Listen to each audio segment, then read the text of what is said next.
Welcome to my lecture From Marginalia to Bookend, Industrialization, Capitalism, and Advertising in Hungary's High Modern Journal, Nyugat. My name is Maya J. Bello, and I'm an associate professor at Eötvös Loránd University in Budapest, Hungary. This lecture focuses on Nyugat, or West, a literary journal that came to symbolize the best of modernity in Hungary.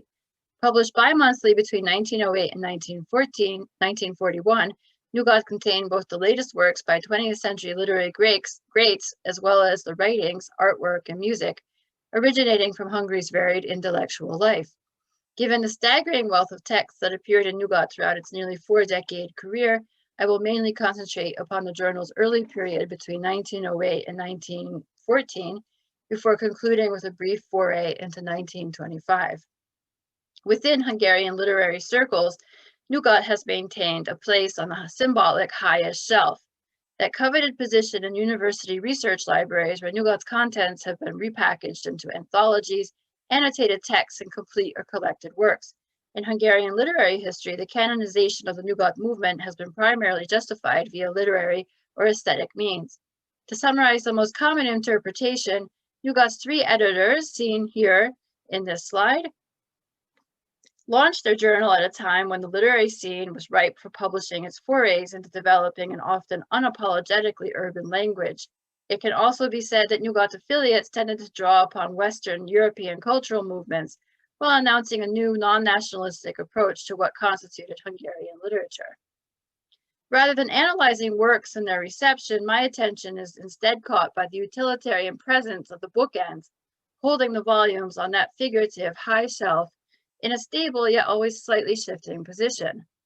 Let these bookends represent a kind of metaphor for the periodical formation Matthew Chambers refers to as describing, I quote, networks of exchanges within and between different literary periodicals that conditions the types of poetry published and the kinds of poetic discourse that comes to cohere and predominate, end quote.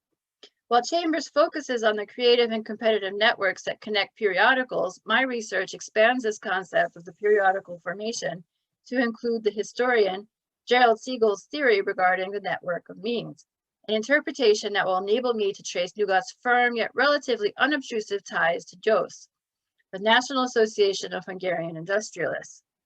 Heretofore referred to as the Association, this organization primarily consisted of urban Jewish factory owners who joined forces in 1902 with the aim of lobbying the government for changes in laws, such as those determining voters' rights, the customs tax agreement between Austria and Hungary, land reform, and the right to strike. And please let me point out that Lajos Hatvany, a figure who will soon be discussed, is in the center picture, seated on the far left. According to Spiegel, a network of means represents a web of people and instruments that links distant energies and resources to each other, allowing individuals and groups to draw these together and employ the capacity they generate for some particular purpose or goal. A network of means allows social groups to accomplish aims that would otherwise be unattainable. Spiegel pinpoints markets, states, and other administrative structures and webs of information and communication as networks of means operating on the macro scale. The energy that flows from link to link and group to group, however, constantly alters relations and leads to shifts in power dynamics. In the case of Nyugat and the Association, before World War I, these power shifts can be traced via the contribution of Lajos Hatvany, heir to the Hatvany Deutsch sugar barons, whose father, seated next to him on the right in the center picture, Sándor Hatvany Deutsch, possessed a leading position in the association. Thanks to his family wealth, Lajos Hatvany was able to siphon considerable resources into launching Nyugat. His support, however, came with the expectation that the journal's editors, seen here, Ernő Osváth, Miksa Fenyő, and Ignotus, would feature the authors Hatvany preferred to support. When this did not happen, subsequent negotiations between Hatvany and Nyugat editors eventually evolved into Nyugat Book Publishers, a joint stock company that emerged with the guidance of employees from Sándor Hatvany Deutsch's family business, Ignaz Deutsch and Sons. And here you can see a few editions that were published by Nyugat Book Publishers. And on the far right is the emblem of the journal, which is, you would say, is the brand, the Nyugat brand. Between 1910 and 16, the Directorate and Supervising Committee of Nyugat Book Publishers featured a mixture of Nyugat authors and editors, Ignaz Deutsch and Sons employees, and prominent association members, including Ferenc Kortin Jr. and Leo Goldberger. And here, standing behind his father, we see a picture of Ferenc Kortin Jr., who is on the far left picture, the far right picture, excuse me. The far left picture is the headquarters for the former headquarters of the association, which is a building that's still in Budapest. What began as a more traditional form of patronage therefore evolved into an organization that placed patrons on the same footing as authors, at least on paper. The Nyugat editor and critic, Miksa Fenyő, forms the third direct link between the journal and the association. Beginning in 1904, Fenyő served as secretary at the association's Department of Press Affairs before becoming editor of the association's bi-monthly periodical, Hungarian Factory, in 1911. Upon rising to the key position of Director of Affairs in 1917, Fenyő officially stepped back from his editorial duties at Nyugat. He remained a stalwart contributor and defender of the journal until it ceased in 1941. While nothing indicates that the full body of the association supported Nyugat, there is no doubt that contemporary society was fully aware of the connections that bookended Nyugat's modernist agenda. In spite of this open secret, remarkably little emphasis has been placed on what, if any, influence the association had on Nyugat's artistic production. One reason for this lies in attitudes surrounding the concept of authorship. When discussing Nyugat's position within a modernizing Hungarian society that was more feudalistic than capitalistic, more agrarian than industrial, it is impossible not to note the author's adherence to what Austin and Woodmansee describe as a specifically literary form of value, distinct from the price a work will bring or from its popularity with readers. Before World War I, this reverse market strategy was paired with indicators pointing to the aim of establishing a freelance economy of authorship. In other words, writing's collaborative nature was downplayed in favor of individual aspects. Literary works were presented as the product of genius rather than the application of techniques related to the craft of writing, and the newness and originality of Nyugat publications was emphasized. Within Hungarian literary history, these characters have been earmarked as romanticism's lingering residue, combined with phantasaical aestheticism, an interpretation that is befuddling when read alongside the advertisements, railway schedules, and military supply announcements that better suit the association's periodical Hungarian Factory rather than the literary world of Nyugat. To give an example of how my research differs from previous interpretations of Nyugat's advertisements, a study by Agnes Veselski, based upon Nyugat's issues from 1908 to 1911, lists product categories such as clothing, cosmetics, books, entertainment, health and travel, household goods, paper, and education.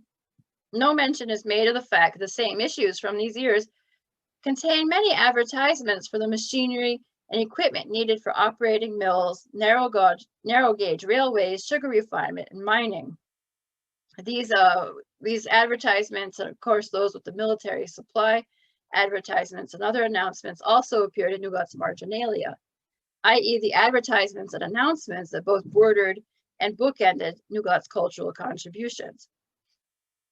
Between 1908 and 1911, Nyugat also published announcements for the General Assemblies held at various banks or companies. The journal additionally contained calls for smaller manufactories to supply the military. Further information regarding the supply process was available via the association's periodical Hungarian Factory, thereby forging a direct link between the two periodicals and Nyugat and the association. Since the association's records have yet to be located, it is impossible to state with any definiteness whether every factory belonged to the association or not. I use the following criteria to determine association connections. 1, the product itself was not intended for household usage or was listed as being delivered in industrial quantities. 2, the company name was the same as that of a known association family such as Goldberger, which we can see in the lower, right here, the lower advertisement right there. The advertisement referred to sister branches located internationally, thereby indicating access to a level of capital that was typical of the association's leading members. For the same company advertised in Hungarian Manufactory, a periodical the association only circulated among its members. To mention one further concern, despite its prominent position, Nyugat has never been fully digitized. Its one electronic version was manually typed into a database and contains no advertisements. To echo Margaret Beetham's observation from 1989, the practice of stripping a periodical of its advertisements before transforming single issues into bound volumes was also a part of Nyugat's canonization. Both Veselski and I only concentrate on the years 1908 to 1911 because these were the only years published as an exact replica of the original Nyugats by the Hungarian Academy of Sciences. Assembling an entire volume of intact Nyugat issues from the years after 1911 would be very challenging. While factories, banks, railways, and the military naturally advertise in other print sources from this period, and here we can see some statistics of their advertisements, I argue that when compounded with the knowledge of the association's additional connections via Nyugat book publishers and editor Miksa Fenyő, for the reader, these simple ads symbolically ally the Nyugat literary movement with Hungary's industrial capitalistic elite, whether Nyugat's authors agreed with this alliance or not. Based upon Fenyő's economic and political writings published in Nyugat between 1911 and 1917, I argue that this alliance sometimes indicated the presence of shared aims regarding social, economic, and political concerns. In these essays and critiques, Fenyő's knowledge of the banking system, customs agreements, and economic statistics could have originated from the association's up-to-date private library, the negotiations the association regularly conducted with the government, or even from association members themselves. Viewed from this perspective, Spiegel's network of means is more than an exchange of money or a new form of organization. It is also a flow of information that moves from Hungary's financial and industrial elite to a formation of writers who were not only literary authors, but also some of the period's best journalists possessing access to a wide array of newspapers, magazines, and journals. To provide another example of Nyugat's unique periodical formation at the time, other journals were typically led by one editor who ostensibly made all decisions regarding the journal and handled the separate issues of finance, advertising, gathering manuscripts, editing, and corresponding with authors.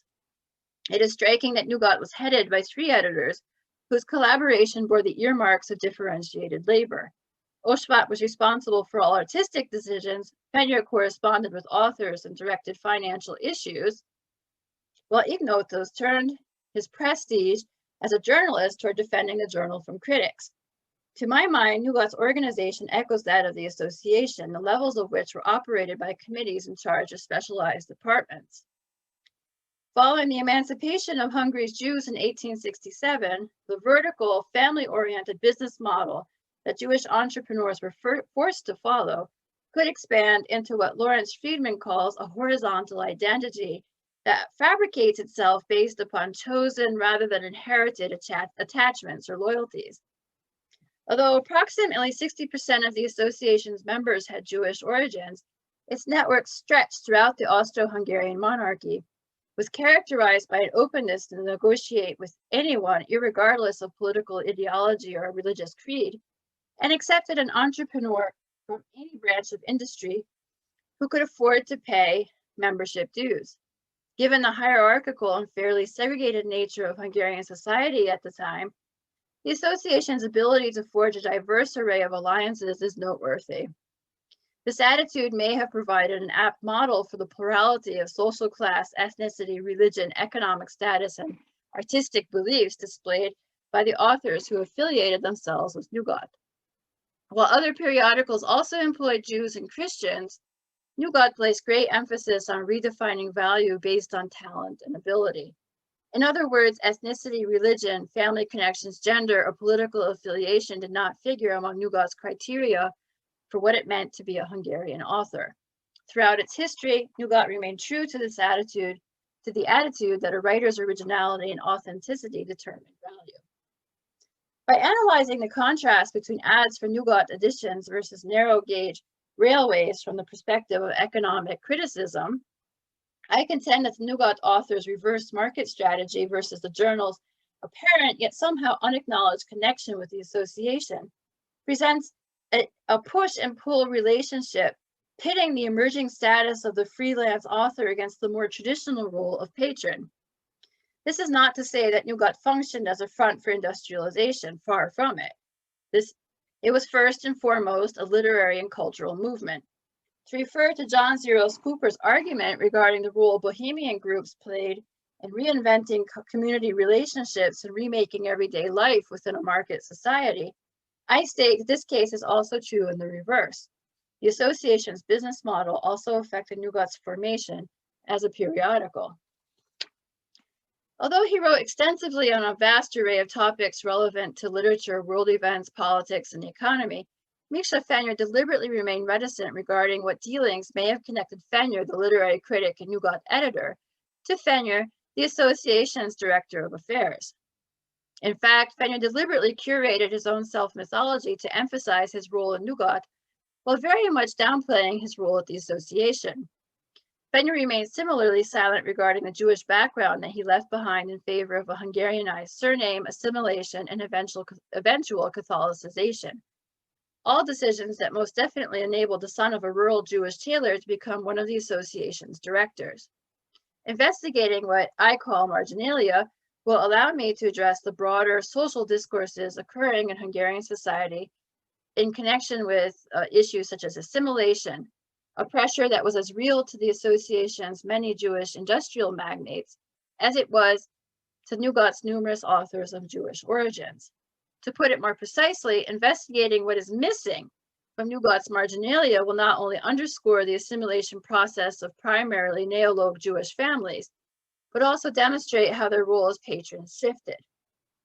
In this part of my lecture, I will examine how the neologue newspaper Equality eulogized the deaths of first Sándor Hatvany Deutsch on February 18, 1913, followed by that of his partner and first cousin, József Hatvany Deutsch, on June 30th, 1913. And here we could see Sándor on the left. There's no picture of József that I could find, but here's the Jewish Theological Seminary, which he established. These eulogies will then be compared to Miksa Fenyő's commemoration of Ferenc Kortin Sr.'s life work, published in Nyugat in 1925. Out of the three men, Ferenc Kortin Sr., here pictured on the left, was the eldest by roughly 1 decade and belonged to a previous generation while Sándor and József were contemporaries. All three men had ties to the city of Arad, where Kortin's grandfather, Áron Kortin, had been chief rabbi. The neologue Jewish community's paper Equality first reported Sándor Hatvany Deutsch's death on February 23rd in an article spanning 3.5 columns. This article was then followed by a full page of mourning and burial announcements issued by the deceased's closest family members, business associates, the Council for the Jewish Community of Pest, and the Council for the Hevra Kadisha of Pest. After emphasizing the unexpectedness of Sándor Hatvany Deutsch's death, the eulogy commemorates him as a significant member of Hungary's economic life, whose work commitments kept him from playing an active role in the Jewish community's religious events. Yet he still remains sensitive to the plight of his fellow brethren in need. According to the eulogy, Sándor maintained an office for the purpose of distributing alms, a service the Equality newspaper repeatedly turned to in the name of the poor. The article further attributes Sándor with establishing a Jewish orphanage in Arad, a women's wing in the Jewish hospital in Pest, and providing aid for Romanian Jews seeking refuge from Russian pogroms. The sums of money donated to these causes are included. The article then lists Sándor's donation of a polyclinic that the author comments is, I quote, naturally not Jewish in character, but still Jewish in nature, end quote. While the author viewed Sándor's charitable efforts and his strong adherence to family tradition as positive indications of his Jewish identity, it is not Sándor's accomplishments in industry that form his Hungarian identity, but rather his dedication to Hungary's agriculture, which is a traditional view of what a Hungarian aristocrat should be. This eulogy is then followed by a summary of Sándor's biography, a list of the aristocrats and eminent members of society who sent sympathy telegrams to the family, and the information that Sándor left the will, including sums for his employees and business partners. On March 2nd, 1913, Equality devotes nearly a full page to reporting on Sándor's burial ceremony, at which the Hungarian politician and association member Raymond Williams holds one of the funeral orations. As the reporter comments, the funeral hearse bore wreaths from those of many other religions, just as mourners themselves represented many segments of Hungary's religious, political, aristocratic, economic, and industrial circles, a comment that reflects some pride in Sándor 60 Deutsch, but also some reluctant attitude toward this horizontal identity that Sándor 60 Deutsch had. 4 months later, József 60 Deutsch's death was announced in Equality on July 6, 1913.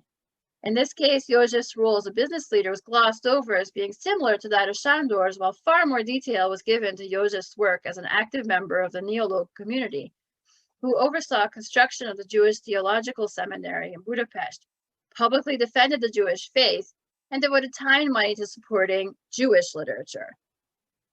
In lieu of a biography, József's eulogy is followed by a detailed accounting of the emergency meetings called by various Jewish organizations to discuss József's death and their role in the upcoming funeral.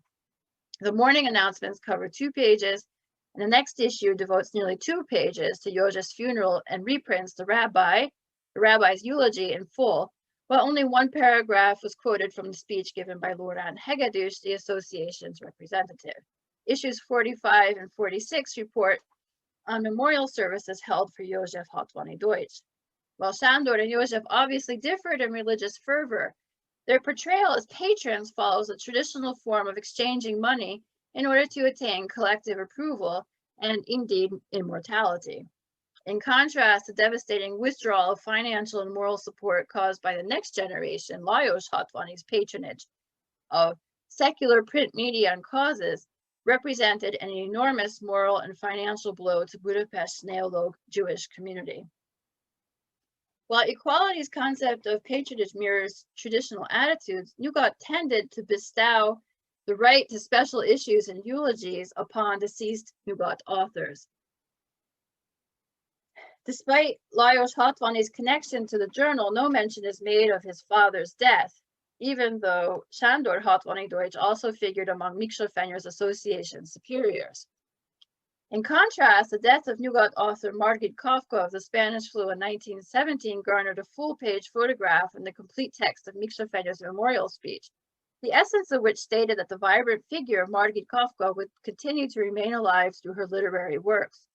Given the lack of attention paid to commemorating association members, the appearance of Fenyő's eulogy for Ferenc Kortin Sr., one of the association's founding members, is surprising. A word-for-word reprint of Fenyő's original speech given at Kortin's memorial, this text briefly ushers Nyugat into the world of the association's boardroom.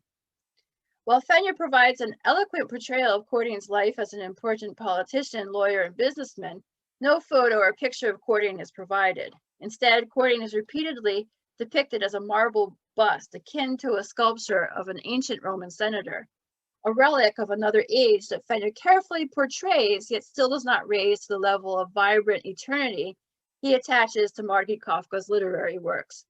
Furthermore, no mention is made of Kortin's considerable role in brokering rights for Hungary's Jewish community, his Jewish identity, or his family.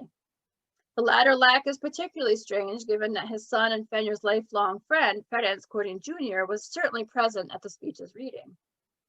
Unlike the donations listed for the 60 Deutsches in Equality, no list of munificence or good deeds is included. Fenyő's eulogy instead transforms Kortin into a symbol of the death of the liberal attitudes in politics that indeed enabled Jews and Hungarians to forge creative alliances and networks in the interest of both modernity and modernization.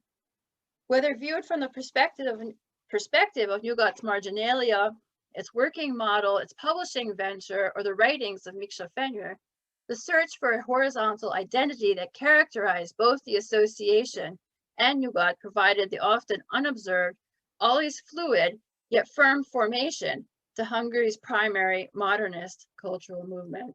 Here's a list of my sources. Thank you very much for your attention.